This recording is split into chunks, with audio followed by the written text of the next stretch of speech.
اعوذ باللہ من الشیطان الرجیم بسم اللہ الرحمن الرحیم ولتکم منکم، اور پس چاہیے کہ تم میں سے ہو امتن، ایک جماعت ایسی کہ یدعون الی الخیر، جو خیر کی طرف دعوت دے، ویأمرون بالمعروف، اور معروف یعنی نیکی کا حکم کرے، وینہون عن المنکر، اور برائی کے کاموں سے منع کرے، وَأُولَئِكَ هُمُ الْمُفْلِحُونَ، اور یہی وہ لوگ ہیں جو کامیاب ہونے والے ہیں۔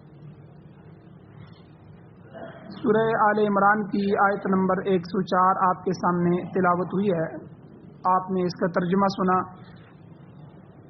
2 درس اس آیت کے پہلے بیان ہو چکے ہیں، آج کا درس تیسرا درس ہے۔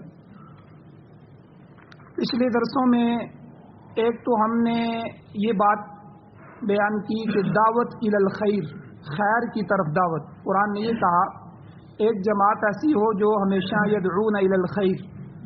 اب خیر کیا ہے، اس کے بارے میں بہت سی روایات میں نے آپ کے سامنے احادیث پڑھی کہ جس سے معلوم ہوتا ہے کہ الخیر اتباع القرآن والسنہ، خیر سے مراد قرآن اور سنت، نبی صلی اللہ علیہ وسلم کی سنت اور قرآن مجید، اس کی اتباع کرنا یہ خیر ہے۔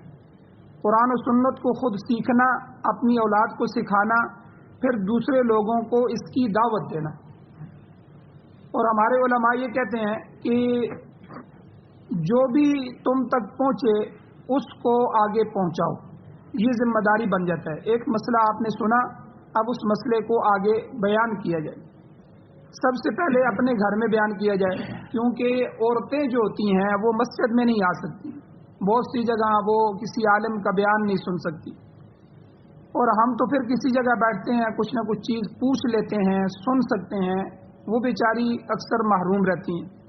تو اس لیے جو بات خیر کی سنی جائے، قرآن و سنت کی سنی جائے، اس کو جا کر گھر میں بیان کیا جائے، تاکہ جس طرح ہم مکلف ہیں وہ بھی مکلف ہیں، جس طرح ہمارا آخرت کا فائدہ ہو جائے ان کا بھی فائدہ ہو جائے۔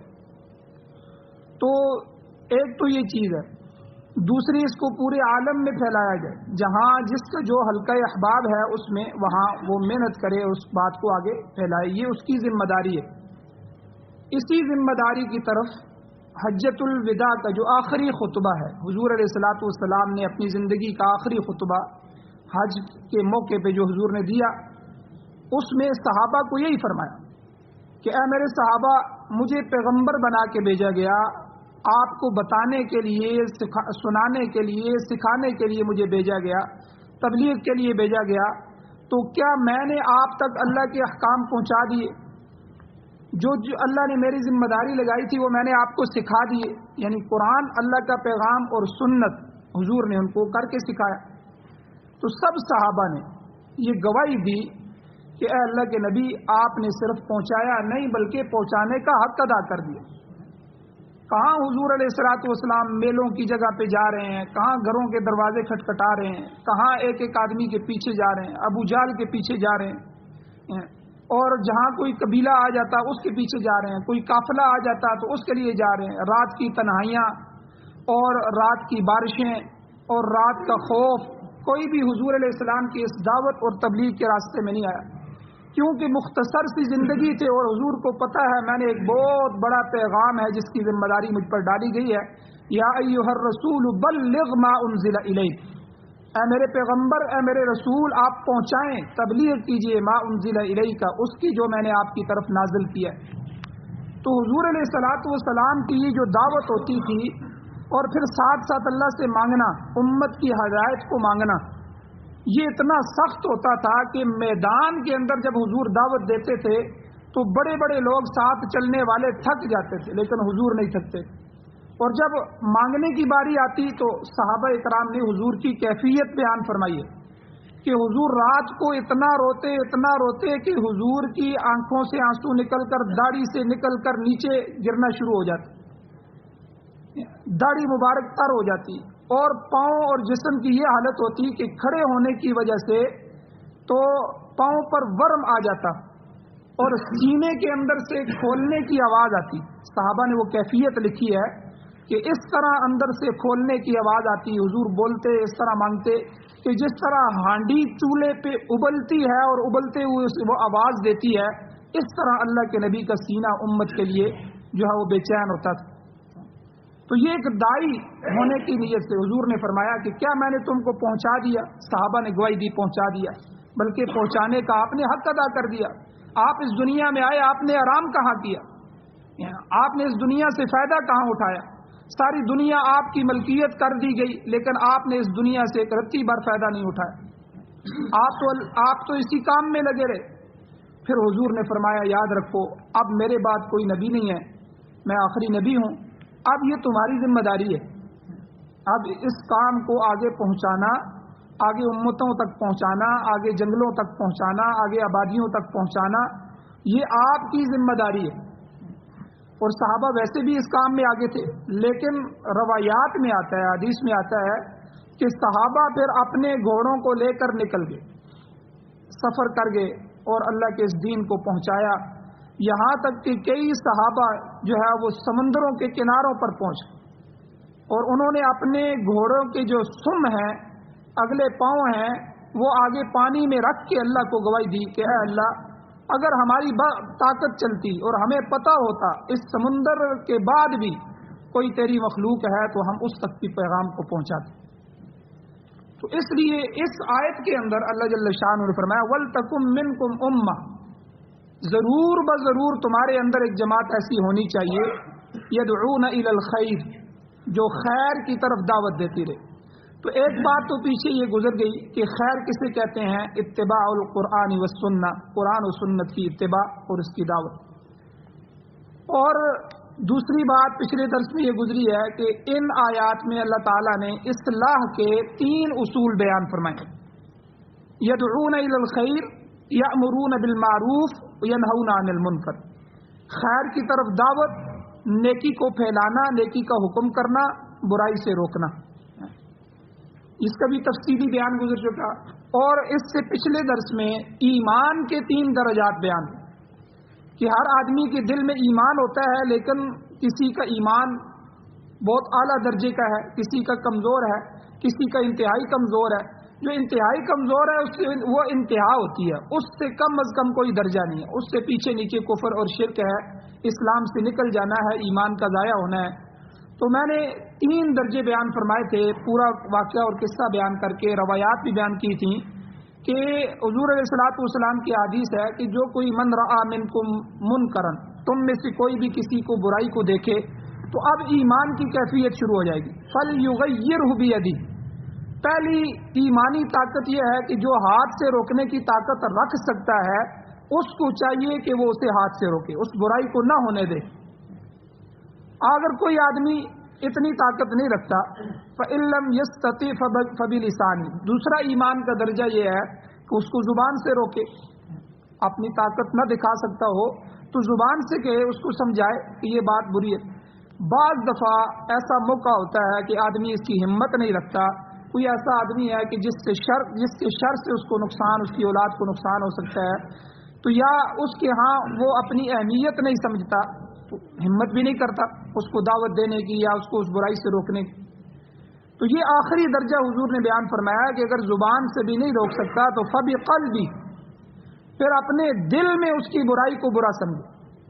یہ اللہ کے نبی نے فرمایا ذالک اضعف الایمان، یہ ایمان کا سب سے کمزور ترین درجہ ہے۔ اور دوسری روایات میں نے کہا، آگے الفاظ حضور نے فرمائے ولیس وراء ذالک من الایمان حبۃ خردل، یعنی اس کے بعد اب رائی کے دانے کے برابر بھی ایمان کا کوئی درجہ باقی نہیں رہا۔ آج کے درس میں یہ بات کہ دعوت دینا یہ فرض عین ہے یا فرض کفایہ، اس کا درجہ کیا ہے؟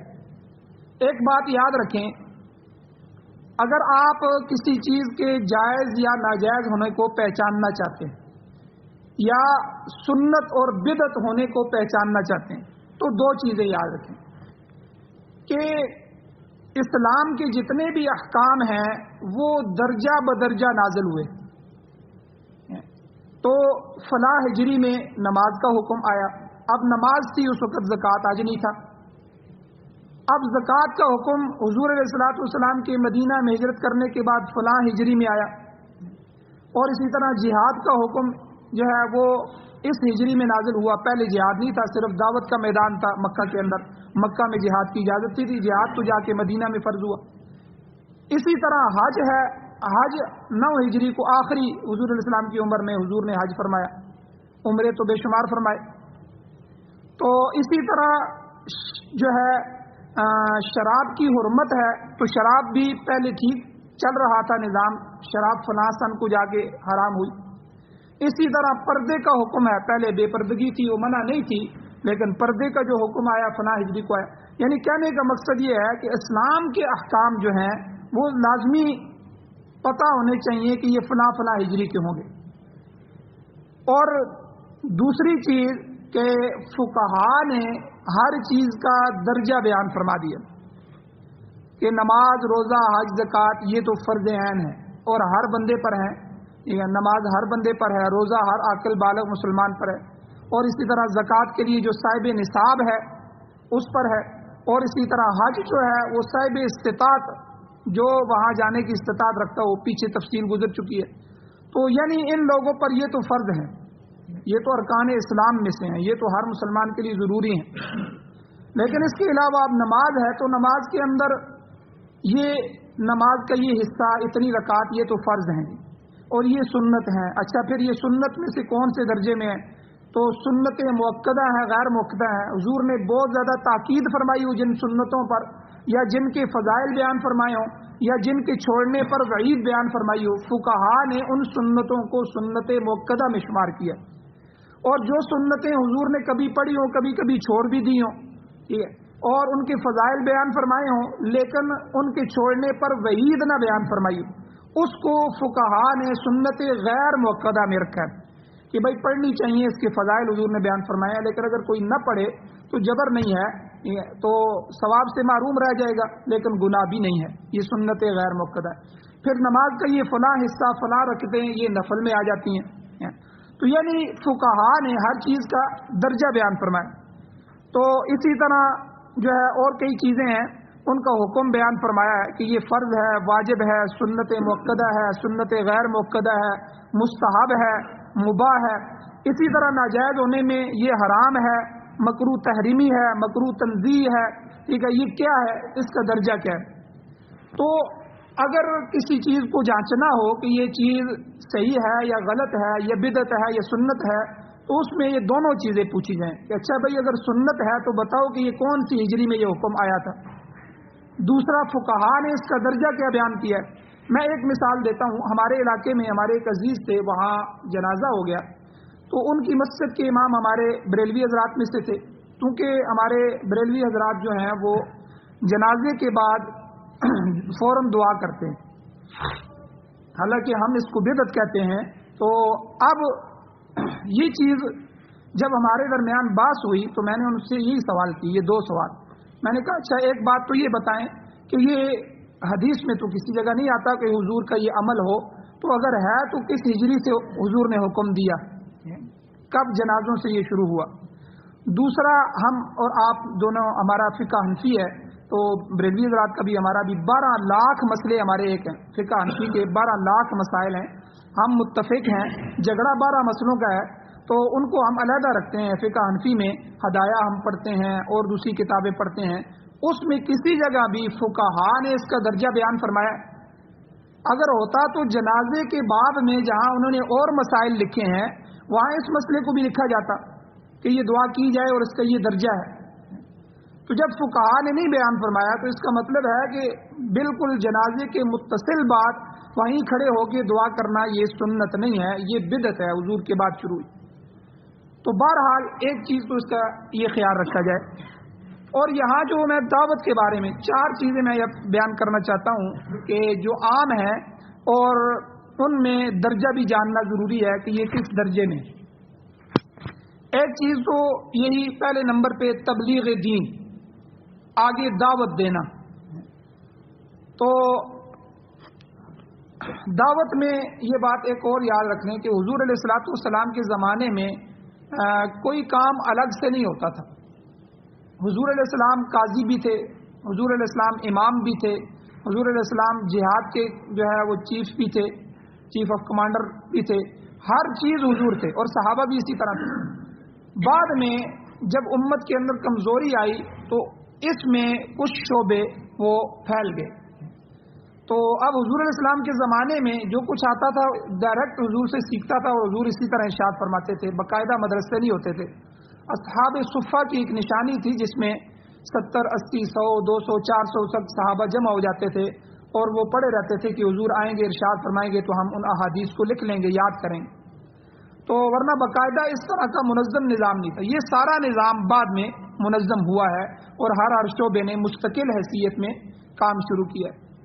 تو اللہ جزائے خیر دے مولانا الیاس رحمہ اللہ کو کہ دعوت کا جو آج ہمیں سیٹ اپ نظر آ رہا ہے، نظم نظر آ رہا ہے، یہ ترتیب انہوں نے شروع کی کہ باقاعدہ ایک امت میں ایک پوری جماعت ہو کہ جو جماعت اسی کام کو مقصد بنا کے چلے، اس میں جو ہے پھر آگے دعوت کے کام کو کرے، آگے تک پہنچائے، وہ آگے تک پہنچائے، وہ آگے تک پہنچائے، اور الحمدللہ آج جو ہے یہ 150 ممالک سے زیادہ کے اندر اس کے مراکز بھی قائم ہے اور کام چل رہا ہے الحمدللہ۔ تو بہرحال یہ دعوت تبلیغ دین کا کام ہے، یہ کیا فرض عین ہے یا فرض کفایہ ہے؟ سب سے پہلے فرض عین اور فرض کفایہ کی تعریف سمجھ لیں۔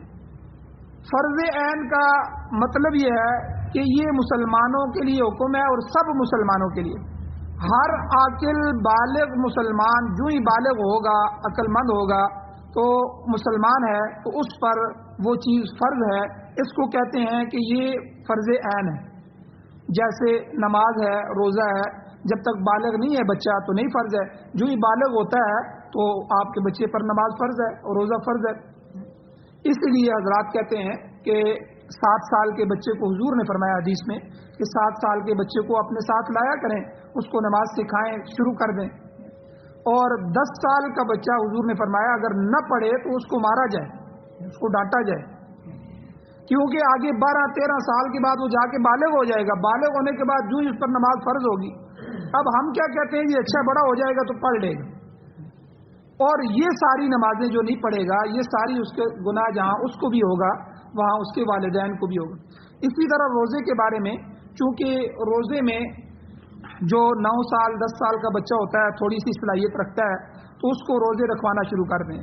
1 سال میں وہ 5 روزے 7 روزے رکھ لے گا، اگلے سال 10-12 رکھ لے گا، اس کے بعد 12ویں سال میں جو ہے وہ 15-16 رکھ لے گا، 13ویں سال میں جو ہے وہ 20-22 رکھ لے گا، ٹھیک ہے۔ اس طرح 14 میں عموماً بچے بالغ ہو جاتے ہیں، بچیاں تو ہو جاتی ہیں، بچے بھی بالغ ہو جاتے ہیں، ورنہ اگر وہ 14 میں نہیں ہوا تو 15 میں ہو جائے گا، تو کم از کم پہلے اس کی اتنی تربیت ہو کہ وہ 15 جو ہی بالغ ہو تو فوراً جو فرض اللہ کا اس کی طرف متوجہ ہوا ہے وہ پورا کا پورا کامل جو ہے وہ سارے کے سارے روزے رکھ سکے۔ تو یہ ہمارے اندر بڑی کوتاہی ہے، کمی ہے، اولاد کے حوالے سے ہم ان کے اس طرح کے فرائض سے بالکل غافل رہتے ہیں، بس یہی کہتے ہیں ابھی بچہ ہے کوئی بات نہیں، ابھی بالغ ہو جائے گا تو رکھ لے گا، پڑھ لے گا۔ لیکن اسلام نے ہمیں یہ پہلے سکھایا ہے، کیونکہ ان کی اہمیت اتنی زیادہ ہے کہ بالغ ہونے کے بعد تو فوراً اس پر فرض ہو جائے گا، اب ایک بھی چھوڑے گا تو سخت گناہگار ہوگا۔ تو بہرحال اس کو کہتے ہیں فرض عین۔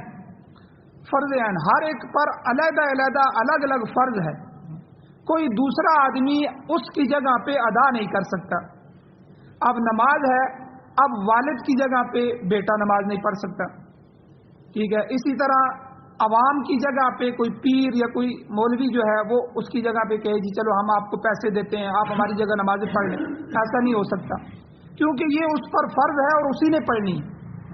اس کو کہتے ہیں فرض عین۔ اور فرض کفایہ کہتے ہیں کہ عامت المسلمین میں کچھ لوگ بھی اس کو ادا کر دیں، ایک جو ہے کافی تعداد میں، تو وہ سب کی طرف سے ادا ہوتا ہے، سب گناہگار نہیں ہوتے۔ اور اگر ایک بھی ادا نہیں کرے گا تو سارے کے سارے گناہگار ہو جائیں، اس کو فرض کفایہ کہتے ہیں۔ اب یہاں مفسر قرآن امام ابو بکر جساس رحمہ اللہ یہ فرماتے ہیں کہ وَلْتَكُمْ مِنْكُمْ أُمَّةٌ کے الفاظ سے یہ ظاہر ہوتا ہے کہ تبلیغ دین کا کام فرض کفایہ ہے، کیونکہ اللہ نے فرمایا کہ چاہیے کہ تم میں سے ایک امت، ایک گروہ ایسی ہونی چاہیے کہ یا ایک جماعت جو ہے اس کی سپرد کیا گیا ہے کہ جو اللہ کے دین کی طرف دعوت دے۔ تو سب کے سب مسلمانوں کو یہ حکم نہیں ہے، تو اگر یہ کام تمام اہل اسلام کے لیے ضروری ہوتا تو نماز روزہ وغیرہ کی طرح فرض عین ہوتا۔ اب ایک بات تو یہ ہے، اور دوسری بات جہاد کا فریضہ ہے۔ بعض لوگ پوچھتے ہیں جی جہاد میں کیا ہے، بعض بچے آگے پوچھتے ہیں کیا ہمارے لیے والدین سے اجازت لینا ضروری ہے، ہمارے لیے فرض کے کس درجے میں ہے؟ تو یاد رکھیں جہاد کی دو صورتیں ہیں جو فقہا نے بیان فرمائی ہیں۔ ایک کو نفیر عام کہتے ہیں کہ دشمن نے آپ کے ملک پر حملہ کر دیا، اس میں تو اس کو نفیر عام کہتے ہیں، یہ جہاد فرض عین ہو جاتا ہے۔ ایسی صورتحال میں کہ جب دشمن آپ کے ملک پر حملہ آور ہو جائے تو یہ ایمرجنسی کا حکم ہوتا ہے اور یہ فرض عین کا حکم ہوتا ہے۔ اس میں اولاد کو والدین سے پوچھنے کی ضرورت نہیں ہے، بیوی کو خامن سے پوچھنے کی ضرورت نہیں ہے، اور غلام کو مالک سے اجازت لینے کی ضرورت نہیں ہے۔ ہر ایک بندہ اپنے اپنے حصے کا کام شروع کر دے اور اس جہاد میں باقاعدہ، کیونکہ آپ نے اپنا ملک بچانا ہے، اپنے گھر بچانے ہیں، اپنا ایمان بچانا ہے، اپنے لوگ بچانے ہیں، تو یہ تو ایمرجنسی حکم ہے، اس کو نفیر عام کہتے ہیں۔ تو اس میں کسی کو کسی کی اجازت کی ضرورت نہیں۔ لیکن جہاد کی ایک قسم یہ ہوتی ہے کہ ایک مضبوط طبقہ جہاد کرنے والا موجود ہوتا ہے، منظم جماعت موجود ہوتی ہے، تو وہ کام کر رہی ہوتی ہے اور مسلمانوں کی طرف سے فرض کفایہ ادا کر رہی ہوتی ہے، تو ایسی صورت میں بچوں کو والدین سے پوچھ کر جانے کی ضرورت ہے، تو وہ اجازت دیں تو ان کو جانا چاہیے۔ بڑی سعادت کی بات ہے کہ جہاد میں حصہ لیا جائے اور مجاہد بن کے جائے، یا تو غازی واپس لوٹے یا اللہ کے راستے میں شہید ہو جائے۔ اس کے بڑے فضائل احادیث میں بیان فرمائے گئے۔ تو بہرحال یہ دو جہاد کے حکم ہیں۔ تو جہاد کبھی فرض عین بھی ہو جاتا ہے جب نفیر عام ہو، اور کبھی فرض کفایہ بھی ہو جاتا ہے، اور اس میں جو اجازت کا حکم ہے وہ میں نے بیان کر دیا۔ اسی طرح تیسرا مسئلہ ہے اسلامی تعلیم حاصل کرنا، عالم بننا یا عالم اپنی اولاد کو بنانا۔ اس میں بھی دو چیزیں ہیں، ایک تعلیم ہے بنیادی تعلیم، ابتدائی تعلیم، ایک تعلیم ہے مفصل تعلیم، کلی تعلیم، پورے دین کے پورے علم کو حاصل کرنا۔ یہ دو الگ چیزیں ہیں، بنیادی تعلیم اور کلی تعلیم۔ اچھا، بنیادی تعلیم میں جیسے ہمارے تبلیغ والے حضرات کہتے ہیں، علم و ذکر کو جب بیان کرتے ہیں تو کہتے ہیں اتنا علم حاصل کرنا ہر مسلمان اور عورت پر فرض ہے کہ جس سے اس کو حلال حرام، جائز ناجائز، پاکی ناپاکی کا پتہ چل جائے۔ یہ تو ہر بندے کے ساتھ ہے، میں نے پاک ہوں نہ پاک ہوں، میرے کپڑے پاک ہے نہ پاک ہیں، ٹھیک ہے، یہ چیز میرے لیے جائز ہے نہ جائز ہے، یہ حلال ہے یا حرام ہے، ٹھیک ہے، یہ اتنا علم حاصل کرنا۔ اسی کو حضور نے حدیث میں فرمایا کہ طلب العلم فریضۃ علی کل مسلم و مسلمۃ، کہ علم دین کا حاصل کرنا یہ ہر مسلمان مرد اور مسلمان عورت پر فرض ہے۔ تو یہ فرض وہی ہے کہ جو دین کے ضروریات دین میں شامل ہے، کہ اور اس کے ذریعے انسان اپنا عقیدہ درست کر سکے، اپنا عمل درست کر سکے، یہ بنیادی تعلیم ہے۔ اتنی تعلیم تو ہر بندے کو حاصل ہونی چاہیے۔ اچھا، یہاں میں ایک اور بات عرض کروں کہ یہ جو ہمارے ساتھی تبلیغ میں جاتے ہیں یہ کوئی عالم نہیں ہوتے، یہ مفصل تعلیم حاصل نہیں کیے ہوتے۔ بہت سے لوگ ان کو پوچھتے ہیں جی اچھا آپ بڑے دائی ہیں، بڑے دعوت دینے والے ہیں، اچھا مجھے بتائیں نکاح کیسے پڑھایا جاتا ہے؟ بھائی یہ تو ان کا میدان ہی نہیں ہے۔ ان کا کام ہے لوگوں کو بنیادی تعلیم دینا، نماز کے فرائض، نماز کے واجبات یا اس کی طرف متوجہ کرنا۔ اور ان حضرات کو بھی جو بڑے حضرات ہوتے ہیں وہ یہی کہتے ہیں کہ بھائی جو مسائل پیش آئیں وہ اپنے اپنی جگہ کے علماء سے جا کر پوچھ کر اس پر عمل کریں، کیونکہ آپ عالم نہیں ہیں۔ تو بنیادی تعلیم جو ہے اس کی طرف کم از کم امت متوجہ ہو۔ ہر مسلمان مرد اور عورت کو اتنا علم حاصل کرنا کہ وہ اپنی زندگی میں حلال حرام کو پہچان سکے، جائز ناجائز کا فرق کر سکے، پاکی ناپاکی کا علم اس کو ہو، یہ اس پر فرض عین ہے۔ ایک چیز۔ دوسرا کیا فرض عین ہے کہ ہر شعبے والا اپنے شعبے کے متعلق مکمل علم اپنے عالم سے سیکھے۔ پھر سنیں، ہر شعبے کا آدمی اپنے شعبے کے متعلق پورا علم جو ہے وہ اپنے عالم سے سیکھے۔ مثلا ایک نائی ہے، حجام ہے، حجام جو ہی اس نے دکان ڈالی ہے، اس میں قدم رکھا ہے، سب سے پہلے آ کے مجھ سب سے پوچھے حضرت نائی کے بارے میں جتنے مسائل ہیں مجھے بتائیں۔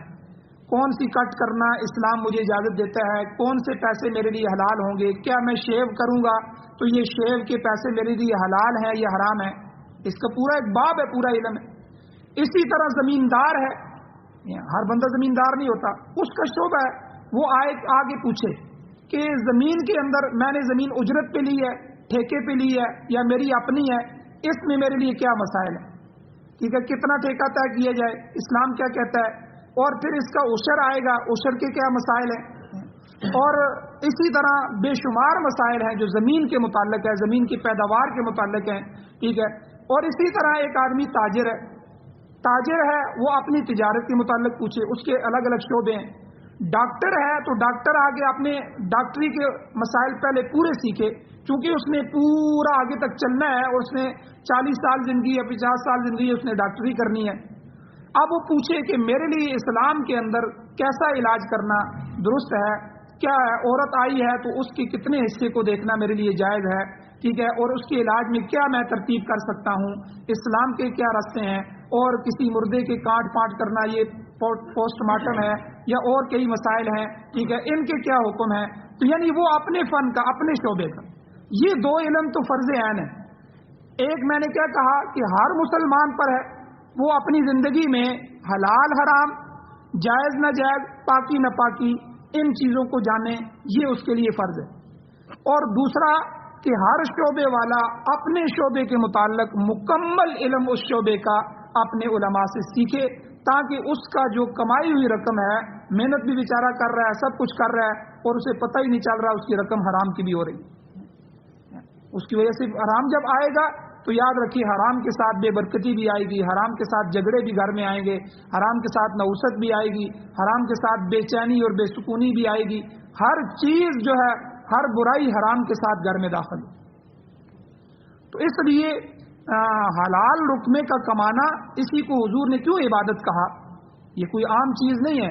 تاجروں کو حضور نے جنت کی بشارت کیوں دی؟ حضور نے فرمایا التاجر الصدوق الامین، سچا امانت دار تاجر۔ حضور نے کیا فرمایا؟ مع النبیین والصدیقین والشہداء والصالحین یوم القیامہ، کہ قیامت کے دن وہ نبیوں، صدیقین، شہداء اور صالحین کی صفوں میں کھڑا ہوگا۔ جہاں نبیوں کی کرسیاں لگی ہوں گی، شہداء کی لگی ہوں گی، وہاں یہ سچے امانت دار دو صفات والے تاجر وہاں ان کے ساتھ کھڑے ہوں گے۔ وجہ کیا ہے کہ بازار کی پوری زندگی حلال بازار سے آئے گا، ٹھیک ہے، ساری چیز ہماری گھر میں وہ بازار سے آئے گی، تو اس لیے بازار کا پورا علم ہے۔ تو بہرحال اس میں بھی تعلیم میں ایک تو یہ فرض عین ہے، اور باقی پورا عالم بنانا، ٹھیک ہے، اپنی اولاد کو پورا عالم بنانا، یہ فرض بالکفایہ ہے۔ کچھ لوگ بھی اگر دین کی مفصل تعلیم حاصل کر لیں گے اور اسے عام لوگوں تک پہنچانے کا فریضہ ادا کرتے رہیں گے تو یہ تمام لوگوں کی طرف سے کفایت کر جائے گا، کافی ہو جائے گا۔ تو مثال کے طور پر ایک علاقے میں ایک گاؤں ہے، ایک گاؤں میں 4 عالم ہیں، 3 4 5 عالم بن جاتے ہیں، تو یہ ایک گاؤں کے لیے کافی ہو جاتے ہیں۔ تو اگر کوئی بھی نہیں بنتا تو پھر سارا گاؤں گناہگار ہوگا، یہ فرض کفایہ کا مطلب ہے۔ تو اسی طرح علاقے بھر میں اتنے علماء ہوں جو علاقے کے لیے کافی ہو جائیں۔ تو اب تو الحمدللہ مدارس کی محنت اتنی ہوگی ہے، الحمدللہ ہر گلی میں، ہر گھر میں اور ہر جگہ جو ہے علماء کی کثیر تعداد موجود ہے۔ تو بہرحال یہ درجہ جو ہے پورا عالم بنانا، یہ فرض کفایہ کا۔ اسی طرح چوتھی چیز، یہ جو ہم جنازہ پڑھتے ہیں، غسل دینا، کفن دفن کرنا، نماز جنازہ پڑھنا، یہ بھی فرض کفایہ ہے، اور یہ چیزیں ابتدا میں فرض عین ہوتی ہیں۔ اب کوئی آدمی بھی جنازے کے لیے آگے نہیں بڑھ رہا تو سارا محلہ گناہگار ہوگا، یہ فرض عین ہے۔ کچھ آدمی آگے آ گئے تو یہ فرض کفایہ ہو جائے گا، چلو جی محلے کے 50 60 70 بندوں نے جنازہ پڑھ لیا تو سب کی طرف سے ادا ہو گیا، ٹھیک ہے۔ اب سب اگر نہیں گئے تو کوئی مسئلہ نہیں ہے باقی، تو اس لیے یہ فرض کفایہ میں آئے۔ تو یہ چند مسائل تھے جو دعوت اور تبلیغ کے ساتھ ساتھ میں نے بیان کیے ہیں۔ آج ان کے درجات بیان ہو گئے ہیں، انشاءاللہ کل کے درس میں ان کے مکلفین بیان ہوں گے۔ دعوت کا مکلف کون ہے؟ آیا حکومت وقت ہی دعوت دے، عام لوگوں کے لیے اجازت نہیں ہے، یا عام لوگ بھی دعوت دے سکتے ہیں، اور اس کے درجے کیا ہیں، اس میں شرائط کیا ہیں، انشاءاللہ کل کے درس میں بیان کی جائیں گے۔ آمین۔ الحمدللہ رب العالمین، والعاقبۃ للمتقین، والصلاۃ والسلام علی رسولہ النبی الامی الکریم۔ اللهم ربنا آتنا فی الدنیا حسنۃ وفی الآخرۃ حسنۃ وقنا عذاب النار. یا اللہ ہماری کمیوں کوتاہیوں کو معاف فرمائیے، درگزر فرمائیے، صغیرہ کبیرہ گناہوں کو معاف فرمائیے. یا اللہ دین کو سمجھنے، سننے، سیکھنے اور اس کی اشاعت کرنے کی توفیق عطا فرمائیے. قرآن و سنت کے مطابق زندگی گزارنے کی توفیق عطا فرمائیے. یا اللہ ہماری تجارتوں کو پاک فرمائیے، ہمارے مالوں کو حلال فرمائیے. یا اللہ برکتیں نازل فرمائیے. یا اللہ اپنی ناراضگی سے، اپنے غضب غصے سے ہمیں محفوظ فرمائیے. یا اللہ جو مقروض ہیں ان کے قرضوں کے پورا کرنے کے اسباب پیدا فرمائیے. یا اللہ جو بیمار ہیں ان کو شفا عطا فرمائیے. جو ہمارے حضرات ایمان کی حالت سے اس دنیا سے جا چکے ہیں یا اللہ ہم سب کی بخشش فرمائیے، بلند درجات عطا فرمائیے. صلی اللہ تعالی علی خیر خلقہ محمد و آلہ و اصحابہ اجمعین برحمتک یا ارحم